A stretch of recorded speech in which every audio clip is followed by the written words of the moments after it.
same way. He's an historical person. I'm not. I never denied that. I'm an historical person. I never denied that there was a Jesus of Nazareth. I never denied that. How do you know that's not just some Jew's perception? It's not that it's someone's perception. I know it because several people wrote the Bible, and millions of people believe in the Bible. But it's not necessarily. Maybe they're all deluded. Okay, I'm not saying that you're all deluded. I'm just saying that it's possible for perceptions to be wrong, and by that very argument, you can argue that your own perception is. When somebody says there is no truth, ask them, is that true? Right? Because a lot of people around here would say, there is no objective truth. Well, is that objectively true? You see the inconsistency? Right. It's totally contradicting itself, right? A lot of people at UNC Chapel Hill, I haven't heard it as much here, said to me, your truth is your truth, my truth is my truth. Well, whose truth is it that's saying that? Is that your truth that's saying that, or is that my truth that's saying that? Do you see how it just totally contradicts itself? So your great question on, is Jesus the only way? It's an exclusive truth, and yet he was the most exclusive person on the face of the planet in history in welcoming everybody in the Roman Empire. Children, women, all races, people who had leprosy. That's inclusive, despite being exclusive in his truth of there only being one way to heaven. I appreciate your answer. Yeah. You can't go into someone else's world and see it from their perspective. Truth is ultimately subjective that way because you can't. Is that subjective? Is that a subjective statement? Yeah. That truth is ultimately subjective? You could say that it's a subjective statement, but that's because we're not God. That's because we're only human and we can only see from these two eye holes. But you see the inconsistency in what you just said right there. Truth is ultimately subjective. Is that a subjective statement? That's just your own opinion. No. Well, okay. Well, maybe it's my own opinion, but we can all agree that we have never been in any other body. We can all agree that we've never seen any other perspective. That doesn't mean that perspective's objective. That means we only have this perspective. Yeah, well, I have seen other perspectives, and so have you. I've seen other people treat other people with racist attitudes. I've watched other people respect and love other people. And I make a judgment call, and guess what? I hope you do as well. I hope you say, when you have a racist attitude and treat that person in a negative way, that's wrong. And when you see someone who really lives a life of justice and integrity, you say, congratulations, sir, that's right. Okay, well, you could say that, but what about... You could say that. But that's what I do. Racist people, your perception, to those racist people, they think they're still in the right. Doesn't that prove that perception is subjective because they can think they're right? Well, of course perceptive. Right? Perception is subjective. It's subjective, but that still doesn't change the fact that you're either right or wrong in your perception. And if your perception is that 2 + 2 = 5, you are wrong, sir. And if your perception is that up is down and down is up, you are wrong. And if your perception is that I'm a ghost, a bad dream you're having right now, your perception is wrong. I'm not a ghost. I'm not a bad dream. You've chosen to stand there. I've chosen to stand here. And we are real. Now, if my perception is, oh no, you're just a dream I'm having, yeah, that's my perception, but my perception is wrong. Okay, so perception does not define reality. Okay, so if perception does not define reality, then how can you justify faith? Very simple. The evidence is he's standing here. Is it possible that he's not standing here? Yes, it is. Anything's possible. So, maybe he's not standing here. Right about now, I got to make a decision. What does the evidence point to? The evidence is he is standing here. My fist better stop here. And I better not just swing through his handsome face. Now, if my perception is, oh no, he's just a mirage. He's just a dream I'm having. I am out of touch with reality when I swing through his handsome face. You got to get in touch with reality. Truth exists. 2 + 2 does not equal 3. It doesn't equal 5. And he is here, and my fist better stop here. Otherwise, I'm doing travesty. Wrong. You agree or disagree? I can't agree, but I also can say that I still think my point stands, because I think that whenever yes, there's evidence, and yes, the reality of him standing there is there, and it is our job as humans to use our perceptions to judge what we think is reality. Good. But it is also, those things are just also could just be wrong because we're fallible humans. Yeah, that's right. We can also see that he's somewhere. If someone who is mentally, I don't want to say crazy, but let's just say crazy, and they genuinely think that they're talking to a small little girl in front of them. Yeah. You can't convince them otherwise. So what? That doesn't change the fact that the girl is not there, even though the guy with a mental disease thinks she is there. Okay, but you still are part of that still fallible mind. Yeah, that's right. So it's a faith decision. You're living by faith by saying that, right? How am I living by faith by saying that? Because it's your perception. Your statement right there is saying it's still perceiving. You have to trust. You have to make that ultimate leap to know that she's actually there. Okay, well, that's only by our own objective reality. Like I said before, you can't insert yourself into someone else's body or to someone else's perspective. It's fantastic what you're saying. You are absolutely correct. If there is no God. Because if there is no God, my rational mind comes from a highly developed monkey's mind. Would you trust the thoughts of a monkey? No, I do not trust the thoughts of a monkey. So why would I trust my thoughts if I believe that my mind is simply a highly developed monkey's mind? I am convinced, based on my experience and my logical thinking, that my mind, a rational mind, is not an accident. It doesn't come from the non-rational or the irrational. Instead, it comes from a rational creator who gave me the ability to think. And my ability to think enables me to get in touch with reality. And guess what? You cannot live out what you believe. You say you believe. You cannot live your life as if he's not here. I'm going to smack. Keep swinging. You cannot live your life as if that tree is not there. At the University of Florida, a guy said to me, my perception is that tree is not there. And I said, you're lying to yourself and you're lying to me, because I have not yet watched you try and walk through that tree. You know very well that tree is there. So stop playing games with your mind and my mind. Okay, so yeah, the tree's there. The tree's there. Okay. Objectively, not subjectively, that tree is there. That's why you go around the tree, you don't try and go through the tree. Okay, if a tree falls down in the middle of the forest and no one's around to see it, did it really fall? Does it make a noise? You gotta be kidding me. My point is that your perception, ultimately, you will never be able to experience anything else. You will never be able to experience anything besides your own flawed perception. So that is, your subjectivity is objective. No, you had better learn to critique your perception. Yes, I had better learn to analyze whether my faith in Christ is gibberish, stupidity, or whether he's the truth. And I can promise you, before you marry a woman, you better determine whether she's trustworthy or not.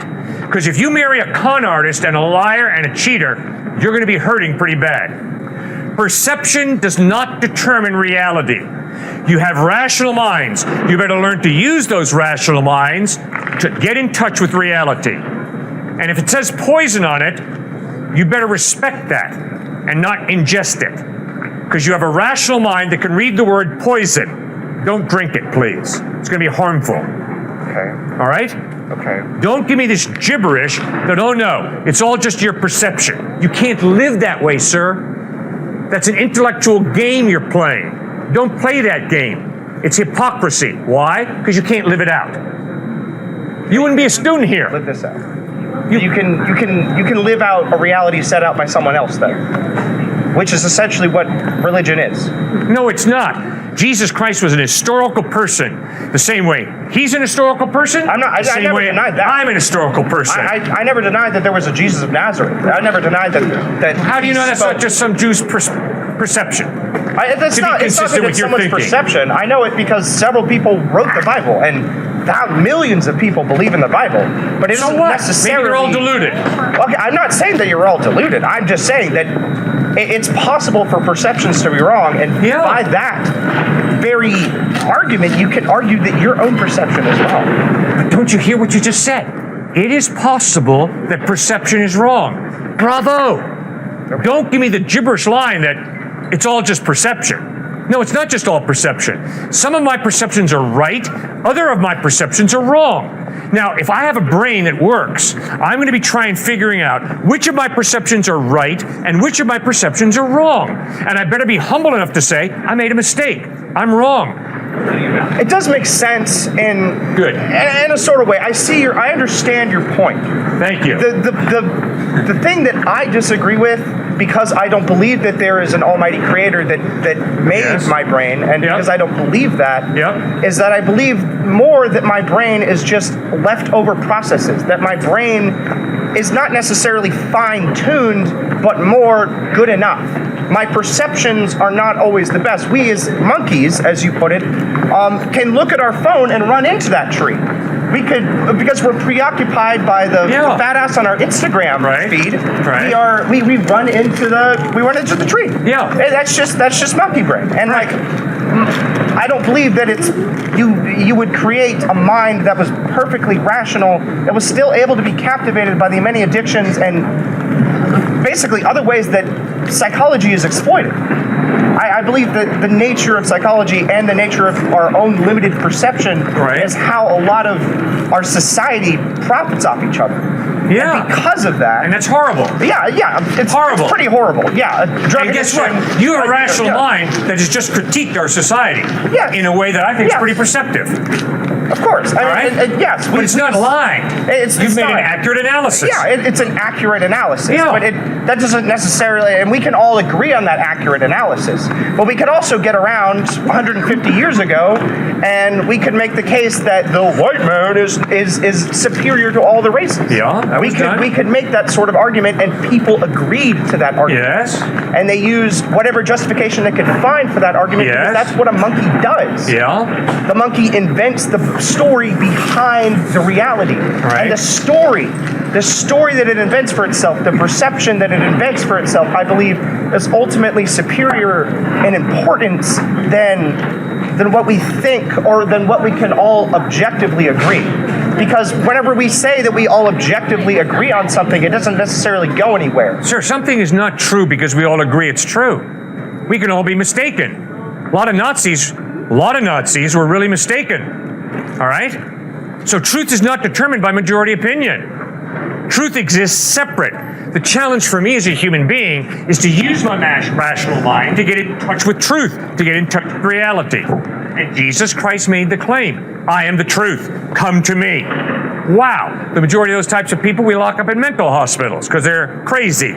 But when you look at the teachings of Christ, the ethical teachings, when you look at the way he developed friendships and related to people, when you watch the way he died, nailed to a wooden crossbeam, instead of cursing his enemies, he prayed, Father, forgive them, for they know not what they do. But fourthly, when you see how he rose from the dead, guys, it's a no-brainer. He is the truth. The evidence points in that direction. Now, if you don't want me to follow Christ, because you don't think he's the truth, please give me a better option. If you want a better option, I'd say follow yourself, because that's the only thing you truly know exists. Oh, really? Well, let me tell you why I don't agree with you. Because this self does a lot of good at times, but this self at other times does a bunch of evil. Okay. Sin. Yeah. I'd be an idiot to put my faith in myself ultimately. But Jesus Christ, he never sinned. He lived a sinless life. In fact, he bled and died on a cross, forgiving the people I would have cursed. To their face, you idiots, nailing me to a wooden crossbeam. But he didn't. He taught an incredibly high ethical standard, love your enemy, and then he lived it out. Man, that demands respect. And then he died and rose from the dead. Sir, you die and rise from the dead, I promise I'll listen very carefully to everything you have to say. I would hope you would. Thank you. I would hope. Thank you. I mean, because that's a pretty miraculous thing to happen. Exactly, isn't it? Yeah. Stuart, what do you think? Well, it's problematic what you just said. When it comes to living for yourself, that's exactly what any good sociologist would say our culture is turning into. A culture of self-assertion. What do you get with a culture of self-assertion? You brought up psychology. When I was getting my master's in psychology, we talked about client-centered psychology and how it's all about just fixing you. Don't worry about your marriage. Don't worry about your children. Just focus on yourself. And that turns into an incredible type of egoism. Of course. What does it lead to also? What are the ramifications? You all, if you go by that type of philosophy, will live by cancel culture. You'll live by a big one. Don't forgive other people. Completely. If they strike you once, do away with them completely, because I'm living for myself. I'm not self-sacrificing. I'm living for a culture of self-assertion. That's why you can't live for yourself. Your self-assertion might be to live for other people. Your self-assertion... Humans are naturally communalistic. They're just grammatical. Us as tribes, we function together. Like, one human cannot take down a tiger. 6 humans can take down a tiger. We're naturally supposed to work together. Agreed? So I don't think that the nature of sin is within our fallible humanness. I believe it's in our success. I believe it's because there are 7 billion people on this planet, and anybody could feasibly do anything that they necessarily wanted. Do you think the ramifications from an evolutionary standpoint, the strong eating the weak, do you think that fits in better with your emotional world and your lived experience? Does it make more sense from a theological perspective of there's a ton of sin in there, or from strictly a fatalistic, naturalistic perspective, which just says there's no injustice in that? It's just how the world works. What makes more sense?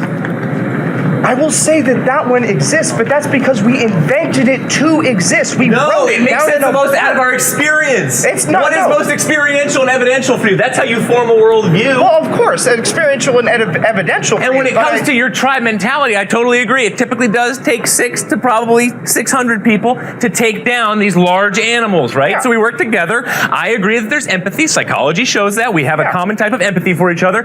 Here's where your train gets off the tracks, though. I believe, if you're in one tribe, and here's another tribe, a rival tribe, if you have one person who says, I'm going to sacrifice for this tribe, ultimately, that is selfish towards your own tribe, and you should not do that. So when it comes to self-sacrifice, there's a total contradiction and breakdown in the evolutionary theory. It can be an aspect of that tribe's constitution to be self-sacrificing. So, for example... Wait, listen, like, there can be secular people that believe in rehabilitation and forgiveness. Sure. That's just an aspect of your tribe's mentality. And Nietzsche would say you're just stealing from Christianity. Your prophet would say you're stealing from It Christianity. doesn't really matter, but like because the If you're living for the humanities, like the you're point you stealing said from about it being psychologically untenable for the tribe to sacrifice for the other tribe is just void then. No, it just makes more if it's sense part from of a the Christian Constitution. worldview if you're going to sacrifice for somebody across the entire world who you don't know, who's of a different race than you, a different socioeconomic standing, a different gender, a different type of political that in stance. virtue of their You are being going to human. sacrifice for them a type of altruism. I believe that slight altruism can fit into the evolutionary psychological theory. Yeah. But that form, that is so radical that you need a God, and the human rights piece is such a leap of faith from simply a naturalistic perspective that the Christian worldview makes so much more sense. I disagree with the sentiment because I don't think religion injects morality into people. I don't think so. I think morality... No, I agree with that. Yeah, God creates morality. Okay, but like my point is that morality wasn't necessary. I don't agree to the sentiment that atheists don't have that or naturally fall to that strong eat the weak worldview. No, neither do I. Okay, so why are there only 2 options? Dostoevsky talked about if you remove God, everything is permissible. Atheists hate when Dostoevsky said that because they thought, oh, you're calling me immoral. You're saying every atheist is immoral and hates people. That wasn't his argument. His argument was if you remove God, moral obligation and accountability, now everything is permissible. I can do whatever I want. So if you think God is the definer of right and wrong and you think Christ is God in human form, in Jewish theology, we believe in God. We believe in God's teachings. We believe what he says, but we don't believe in Christ. And in Jewish teachings, the woman's life matters more than the unborn child. So what makes abortion wrong? Okay, I agree. If the mother's life is in danger, and the doctor says to the husband, you want me to get the baby out of this delivery room safely, or do you want me to get your wife out of the delivery room safely? Why does he have to say it to the husband? Why can't he say it to the wife? He can say it to the wife, he can say it to Okay. anybody he wants to, okay, or she wants to. Okay? We got that straight? Yes. Good. Okay. I would support whoever's making the decision when they say, doctor, you get my wife, you get my daughter, you get this woman, my friend, out of this delivery room. And if you lose the child in the process, you lose the child. So then my question is, you might not even know the answer, but why are we making laws about women's bodies when Christianity, most likely or most prevalently Catholicism, why is that the basis of all of our laws? Okay. You follow Christ? I'm Cliff. Good to meet you guys. I am going to support a law against racism in renting houses and apartments. I'm going to support a law for equal housing opportunity. I am too. Why? Because that's morally just. No. Let me answer the question. The reason that I am is because I'm convinced he's a human being, created in the image of God, therefore racism is wrong. Correct. I am going to support that law. That is not me foisting my religion on society. That is me taking what I believe is ethically right and supporting a law that says, if you discriminate against him... But racism has nothing to do with the conversation that we're Yes, it having. has everything to do with the conversation. Similarly, if someone tells me this life is less valuable than this life, I'm going to say you're wrong. Because I am convinced we are both created in the image of God, we both have equal value. So, 6 to 8 weeks after conception, he's got brain activity, he's got heartbeat. Don't touch him. Don't suck his life apart. He's a human being, at least by 6 to 8 weeks. What about before 6 to 8 weeks, when he doesn't have necessarily heartbeat and brain activity? From my perspective, my thinking, there is no difference between a 1 minute old fertilized egg and a 22-year-old fertilized egg. You just said, from my thinking. Yeah, I'm giving you my thinking. Okay? Therefore, I am opposed to abortion because I am convinced it's ending a human life. Now, if it's not a human life, no problem. I cut my fingernails, I peel my calluses, nothing wrong with that. And if a 1 minute old fertilized egg is just excess skin, cut it out. But why does your No problem. Why does your thinking constitute the laws for all of these people? That's why I started where I did. That you told me I was avoiding your question. I never started said you with were avoiding yes, you did. I started with equal housing opportunity. That's a red herring. Pardon? It's a red herring. Yeah, it's not a argument. red herring. It's laying the foundation. I was laying the foundation to show you. How does discriminatory housing deal with like abortion? It's legislating morality. When I support a law against discrimination, I am legislating my morality. So are you. So are we all. Yes. And I'm pointing out that we all legislate morality. The hard question is, what morality are we going to legislate? I didn't ask why you seek to legislate against it. I said, why is that what constitutes it? Why is Catholicism and Christianity what constitutes our laws? It's not. It's not. Catholicism does not determine the laws in the United States. Christianity does not what do you determine call the these laws in the United anti-abortion States. laws? We vote. We're in a democracy. We vote. It's not the Catholic Church that determines But my morality in the question United is, States who and votes? laws. It's the government. Do you want me to pull up a chart of who votes? Because I can guarantee you it's rich, white, privileged men. And you know why? It's because they're taking our education, they're taking our voting education out of the school systems. Do you know what Who here learned about voting in high school? That's not a lot of people. Every one of us, when we vote, we are voting for people who stand for particular laws. We all legislate morality. Second point, obviously the difficult question is, which morality do you want to see legislated? And that's where we disagree, right? Okay, but wait a second, just a second, let's finish this. Thank you. So, because I view him as a human being, if you don't want to rent your house or apartment to him because of his ethnic heritage, I am going to support legislating morality that says you must rent your house to him. Similarly, because I believe that he was a human being before he passed down his mother's birth canal, I'm going to tell you, I'm going to legislate to protect him before he passes down his mother's birth canal, because I'm convinced he's a human being created in the image of God.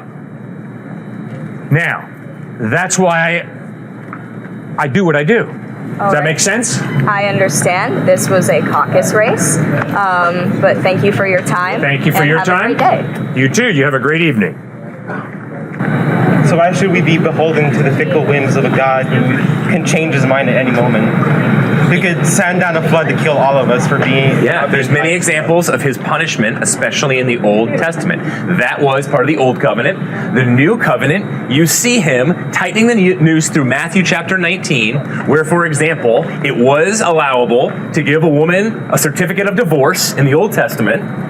And that was the way it was, where it was broader. It was broader with a nasty, brutish, ancient Near Eastern culture that was slowly progressive. There's a lot of progressives here on this college campus, by the way. That's a Christian term. It came out of Christian theology. This is not a capricious God. He is consistent in the Old Testament to judge unruly people groups, with some, despite all their despicable ways, the Amalekites, he gives 400 years to turn and change. That is grace before he punishes. Then in the New Testament, you see grace coming into play, where Jesus comes, the light to the Gentiles we have in the Old Testament, which it was through a Jewish people, but it was not ethnocentrism. It was not all, let's just celebrate the Jews. No, but Jews were the chosen people to be a light to the Gentiles, and then you see Jesus Christ fulfilling the new covenant, dying on the cross for a broken world, for all people, to welcome all people into eternal life. So it's an exclusive truth. It has to be through Jesus, but it's the most inclusive truth imaginable because it's offered to all humans. A lot of people coming in asking questions are asking you to defend it in this very rigid, like almost scientific, this is literally true, not allowing for those poetic, for All those right, fine. different... Well, we'll straighten that out. Okay, now how do you read the Bible? Who is Jesus Christ according to what you have read in the Bible, in the New Testament?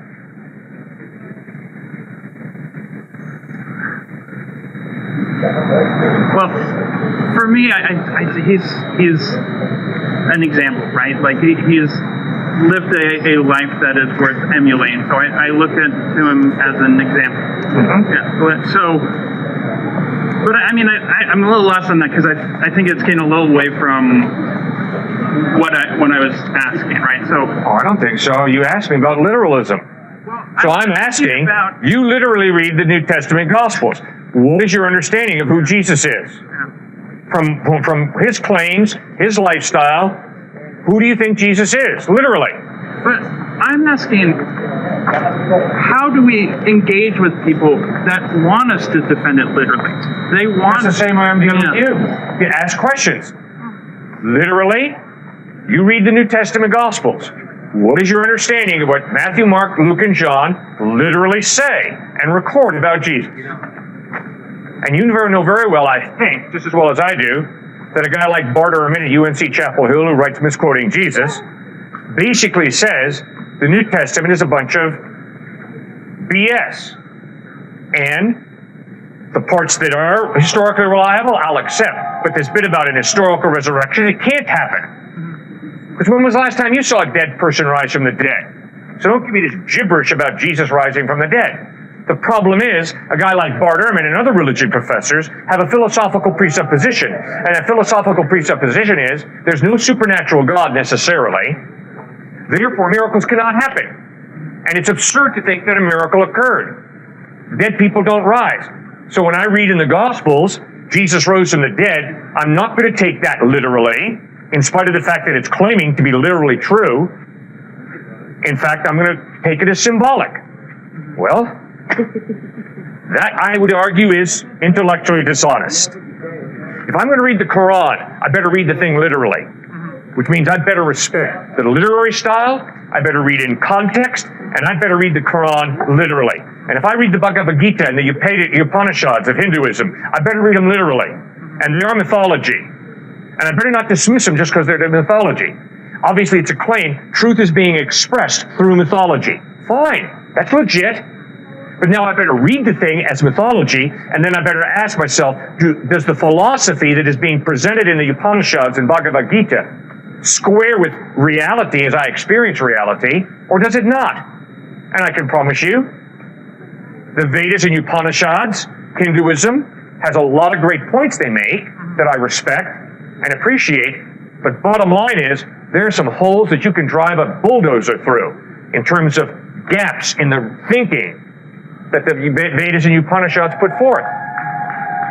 But when I read the Gospels and I look at Jesus Christ, wow, the overwhelming evidence is the guy was in touch with reality. He spoke it, he lived it, he rose from the dead, so trust him. So tell me more about what happens when you literally read the New Testament.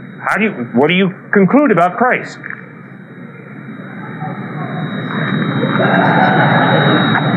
I'm not sure how to answer the question. I mean, I don't feel like I read the Bible literally, or at least in the way I'd refer, not in the broader way that we're discussing. Right. Right. I think there's a lot of value. Right. There's things of worth and great learning to be found. I guess the thing I wonder about in these discussions is it seems to me that the value in Christ's example is striving to live like him and to emulate his examples. But when we talked about, when you mentioned how you come to know Jesus Christ, you talked about first looking at this historical, and that's where I'm like, that starts to feel like we need to prove his existence, and I think that doesn't feel as important compared to the value of following his example and living like him. Beautiful. But that is your bias. Yeah. Okay? Yeah. Well, I respect you for acknowledging that. And my point to you is, I'm concerned that your bias is wrong. For the same reason that a guy who critiques Islam by saying, well, I can't trust anything Muhammad says because of 9/11 and the World Trade Center. That's incredibly biased. You got to go and read the Quran, and you got to figure out, did Muhammad teach terrorism? If he did, I think you'd have a problem with him. If he didn't, you'd go on and figure out, okay, well, what does he say? So let's be honest about the text. What does it say? What did Muhammad stand for? What did Jesus stand for? What did Siddhartha Gautama Buddha stand for? And then let's ask ourselves, does the evidence support which one? Because they obviously contradict each other, so they can't all be true. They obviously agree with each other at times. So, be honest. If Buddha never once addresses God, it's dishonest for me to say Buddha was a theist. I don't know what Buddha was when it came to God. He never talks about God. He talks about a phenomenal life path. Bravo, I respect a lot of that. But he never once talks about God. If you'd have told Muhammad, hey, guess what, bud, there's no God, he might have cut your head off. So you can't say Buddha and Muhammad are saying the same thing. They're not.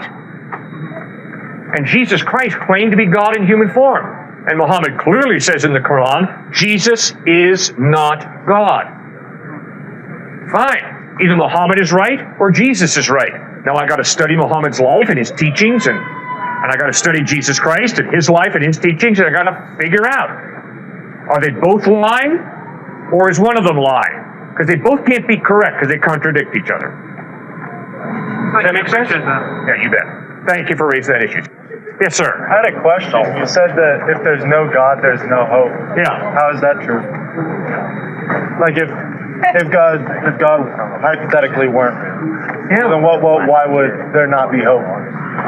Why? Well, Woody Allen answered that beautifully. Huh? Woody Allen, the movie director, answered that beautifully when he said the statistics on death are overwhelming. 1 out of 1 die. Yeah. Well, if your future ends in death, Right.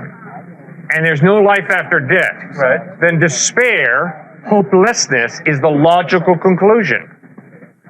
Well, why would you be hopeless? Why not just enjoy it then? If there were nothing after, it's like why would there be no hope? Because there's still your posterity and all of that. Posterity, excuse me. Right. But there's plenty to hope for in the physical world. I feel like. I don't think that there's just hope for the eternal afterlife kind of thing, you know, I think that there's a lot of very valid things to hope for, like here, you know, like on Earth, right? Yeah. I hope the New York Yankees win the World Series next year. That's not biblical hope. Biblical hope is a confident expectation of good based on the promises of God. So, if you want to build your life on wishful thinking, I wish that I was a billionaire. I hope that I'm going to be a billionaire. You're basing your life on something that's really, really weak. But when you begin to understand there's a God who has a future for you in this life and for eternity, all of a sudden, you move from wishful thinking to a deep, confident hope that indeed there is a future for you. Woody Allen put it also very well when he said, I'm not interested in living on in the minds of my fans. I'm interested in living on in my apartment. Thank you, Woody, for your honesty. I can stand here and you can stand here and say, but we have hope for the future. Yeah. Not bad. Someone's bankrolling a pretty nice education for you. Someone's been pretty generous to me, obviously. Right, yeah. Okay? Now, you look into the face of the person who was standing out here before and said, the doctors just tell me I got 12 years to live. Okay? All of a sudden, the issue becomes a little more urgent. Medicine can go just so far. Money can go just so far. Is there a reason for hope for this life and ultimately for life after death? That's what you got to grapple with. I believe all religions kind of try to reach the same state, no matter what, but they all believe in like a God, and we all can believe in a lot of the same things. Like, and I don't think I necessarily need religion to be a good person. No, I don't think so either. I just So, the guy was just really. And I guess I can't tell you that my God is Christian, Buddhist, Catholic. Okay, now. Hi, my name's Cliff. What's your name? Philip? Andrew. Okay. Not only am I being rude to this guy, I'm being an arrogant twit. His name is not Philip. His name is not Andrew. His name is Jacob. Now, if I want to have a relationship with Jacob, I'm going to have to accept that. And if I try and twist Jacob into Andrew or Philip, I'm not really going to get to know Jacob. The same thing is true with God. If there's a God who created this beautiful universe, gave us these amazing bodies, I'm going to have to be humble enough to accept his revelation of his name, what he's like, what he wants of me. That make sense? Okay, now that's where Muhammad, the authors of Hinduism, Jesus Christ come into the picture. They all claim to be revealing God accurately. The problem is, although at times they agree, frequently they contradict each other, which means they can't all be equally true. You see, he's Jacob. He's not Philip. He's not Andrew. And if I'm going to have the privilege of getting to know Jacob, I've got to allow Jacob to reveal himself to me. He's got to speak to me, and he's got to speak the truth. If he lies to me, or if he's silent, I'm never going to have the privilege of getting to know him. We also got to listen. And bingo, exactly. We got to listen. Beautifully put. All right. Now that's what Jesus Christ claims. He claims to be God, speaking language that you and I, with our finite, limited minds, can begin to understand. Now, why would you trust Jesus when Muhammad contradicts him, or when the avatars contradict him, or when the atheist contradicts him? Because the evidence of the way Jesus lived, the way he treated people, what he taught, the forgiveness you were talking about, the respect of nature, because God created it that you talked about so eloquently, the importance of relationships that he talked about, that points to him being reliable. Thirdly, you watch the way he dies, nailed to a wooden crossbeam. Instead of cursing his enemies, he prays, Father, forgive them, for they know not what they do. Whoa. I wouldn't be doing that. Yeah, no. You nail me to a cross, man, I'll be cursing you up one side and down the other. Right? But he forgave his enemies, so that demands my respect. It ups his credibility. But fourthly, Not only do I look at his lifestyle, not only do I read his teachings and get blown away with respect, not only do I watch him die forgiving his enemies, but fourthly, 3 days after he dies, he rises from the dead, and over a period of 40 days, he appears to over 500 people who see him risen from the dead. I can promise you, sir, if you die and rise from the dead, I will listen very carefully to everything you have to say. That is true, but I mean, we might call that a zombie now or whatever, right? You know, but I don't know. I think it's weird though that we have somebody like that and that was so like caring and for others. Yep. Yet he was crucified. Yes. And he like happened. Like, Yep. I don't understand. Okay. Well, that obviously means that evil is real. Well, absolutely. Doesn't it? Exactly. And that's another reason why I believe in Jesus. Because when I look at people, including myself, I see a lot of good, but I also see a lot of evil. The capacity for you. In doing it. Yeah, not just the capacity. Some folks nailed it. And folks are going to nail you in different ways, I hope, obviously. And people have nailed me, I can promise you. Oh, yeah. Okay? Yeah. All right. So we all are this amazing mixture of good and evil. Every single one of us. Why is that? Jesus nails it. He says you're created in the image of God. You were created by God to reflect His character, which is good, loving, forgiving, faithful, integrity, honesty. But you've sinned. You've rebelled against Him.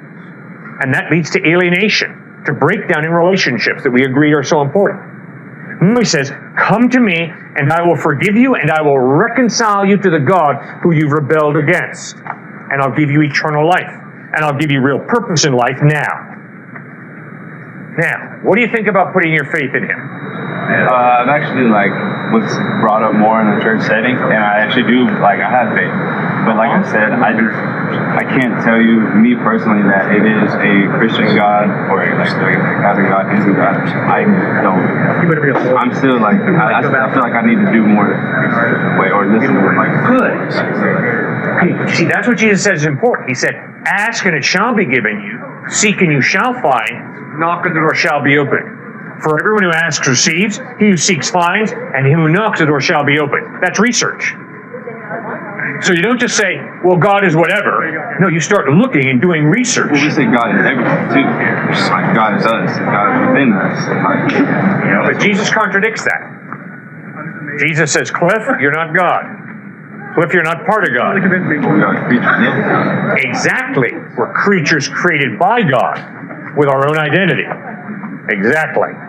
But according to Christ, this tree is a beautiful part of God's creation, but it's not part of God. Because God is a personal being who wants to personally connect with you. I don't know. I would limit to a person. I like to be. Because no person can be Good. I'm sorry. Personal being. You're absolutely right. God is not a human being. God is a lot bigger than me, than you, than all of us together. He created this universe as a very big place, as the recent space shot taught us.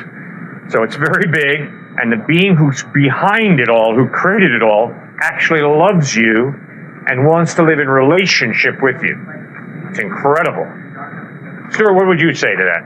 Well, it makes way more sense, right? There's a Smooth Generation article out of the New York Times, which is on college campuses, this idea of, I did it all my way, and I am the smartest man or woman that I even know, because I went to Harvard and other people. Okay. So you got the humility. I like that. But this is growing on college campuses. The New York Times talks about, right? And they were picking on Harvard specifically, but they said elsewhere. Okay, if we're all gods, why did they say I was God? Okay, but it's kind of a pantheistic understanding of things, right? Then we're all gods. So there's no God who is separate, immaterial, all powerful, who created the entire cosmos, who actually created us in His image, so we are endlessly valuable, and yet He is the creator. We're not supposed to treat Him, certainly, as our secretaries. That wouldn't make any sense if He created this entire cosmos, right? And so for us, that's the Christian worldview, where it's, no, I didn't just do it my way. I'm not just this enlightened college student who can just keep getting whatever I want. I'm going to get the perfect job and the perfect life and the perfect everything. No. God sent me. God created me. See, all these Ivy League schools were built by missionaries, Christian missionaries, right? So Dartmouth, Harvard, all of them. And that's what this article was talking about. There's the smug generation now, which is I've done it all myself. But early on at Harvard and Yale and all these schools, it was no, God created me. And so I have gratitude to God for my talents, gifts, and why I'm on this planet and getting the opportunity to study. Which would you rather? I would rather go back 100 years ago in that type of understanding of life. Just the following of the Bible, kind of like is it like everything by the book or like? Yeah, no, not so much by the book. That was more ethical in understanding how Jesus lived. Yes, that's how secular humanism even came about, just stealing from Christianity, absolutely. And I'm glad there's a lot of secular humanists here, because they're good people. I don't think they're consistent with their worldview, but that's okay. Nietzsche doesn't think they're consistent with their worldview either. He thinks strays red in tooth and claw, and they shouldn't be serving the poor. It doesn't make any sense from an evolutionary psychology standpoint. But when it comes to this issue, again, of really created by God, and we actually grew up by God creating us, not just the evolutionary process that's involved. I'm a microevolutionist. I'm not macro, because I think macro typically, depends on your definition, does not include God. But God uses evolution, absolutely. Adaptation, that makes total sense. Well, he created it, right? All right, exactly. And there's that creative mechanism that allows us to increase in our cognitive faculties, increase in all these different areas.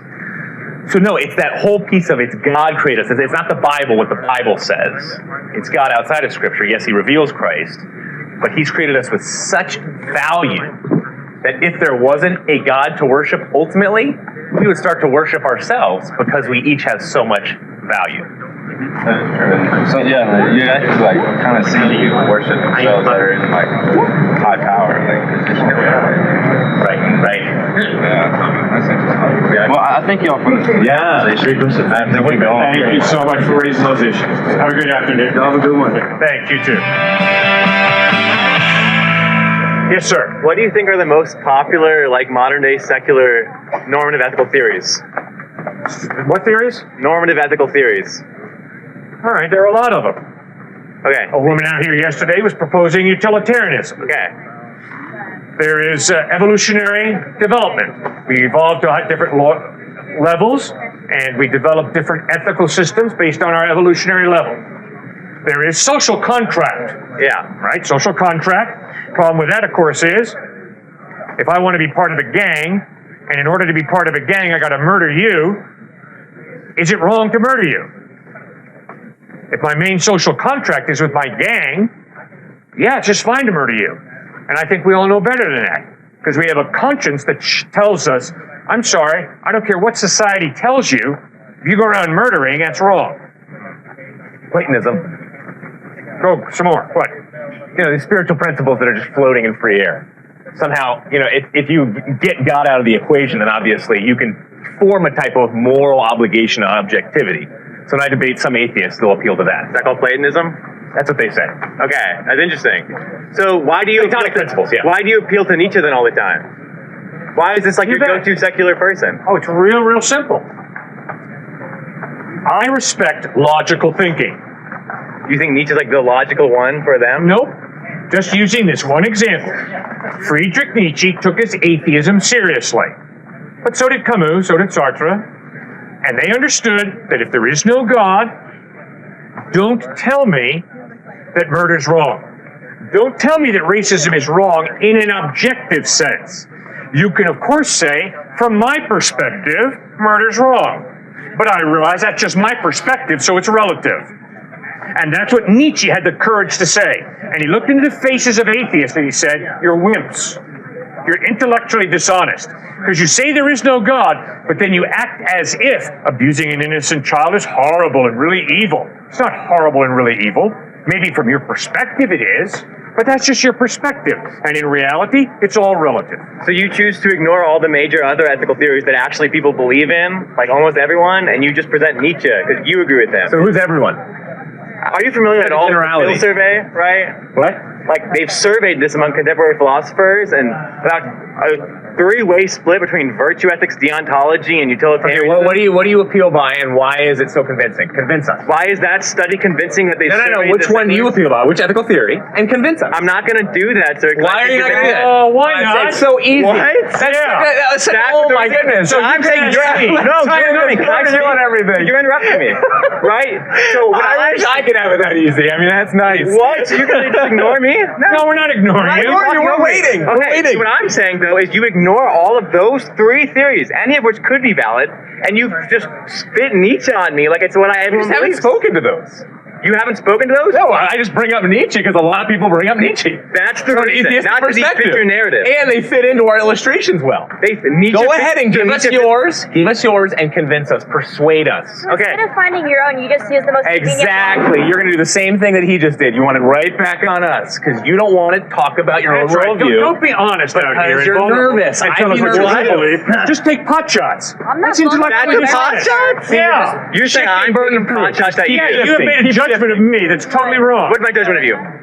Then I just buy into Nietzsche because he's convenient. He fits my But how do you say? narrative. Why did you just said say? because he fits Why did you say we Keep it worship on him. Nietzsche Keep it then? on him. Keep it on. He's getting out from underneath it. Oh, I know Keep he's it on going to him. try. So you're a My tight gosh, man. that's annoying. No, you guys are intellectually dishonest. I'm intellectually honest. Yep. This is the only time actually. Okay, Yeah, that's what you think. You can't answer the. You refuse to answer the question.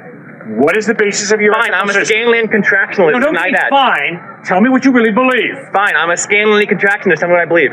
Why? Why is that wrong? Why is it? Why do you I think choose if you that? want to buy into morality, then you would have to do social contract theory in a Scanlanian way, in which it is wrong to go into another person, which they cannot logically reject. Do you think that? What's wrong with that? What is the basis of determining what is right and wrong according to you? Okay, so it's wrong to murder someone then under Why? Scanlanian contractionalism. Why? Because they can have a logical reason to reject that murdering them would be bad for them. That's what I think, perhaps. What's their logical reason? Whoa. Yeah, Why is that- murder wrong? Have you read What We Owe Each Other by T.M. Just Scanlon? answer the question. Have you read T.M. Scanlon? Why is murder wrong? Have you read T.M. Scanlon then? No. Why is murder wrong? So why just defend T.M. Scanlon here when you could read him and learn for I'm not yourself? asking about some other dude. I'm asking about you. But you don't get it? care. We're being personal here. You're asking me personal questions that I respect and appreciate, and I seek to answer. Now, please respect me the same way I try to respect you, and You're tell not me, respecting us. why do you believe that this ethical system is true? Why do I believe that? Okay, I think that if you have a logical reason, Yes. like let's say you hit someone, Yes. they have reasons, any reasons, right? Yeah. Scans can have reasons to think that that would not be beneficial for them. Yeah. That's what they think. So what? What do you mean? So what? They have reasons. They desire to not feel that. So what?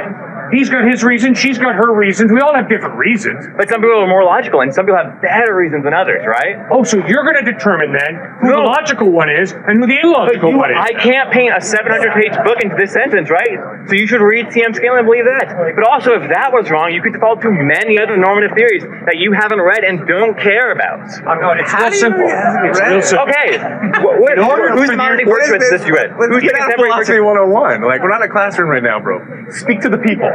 I have Speak to to the speak people. to the people because you Speak to the can't answer people. who the contemporary virtue ethics you're appealing to is? Sir, it's real simple. You're not giving It takes a rational mind to say that is good, that is evil. If there is no rational mind before the human mind, then who creates good and evil? The human mind. So this human mind says it one way, this human mind says it another way, this human mind says it another way, and that human mind defines it differently. Which means what? It's all relative. Whoa, no one thinks that though. We didn't bring that. Where are you getting that from? Why do you think that? Who's your source? Who are you appealing to? relativism? Oh man.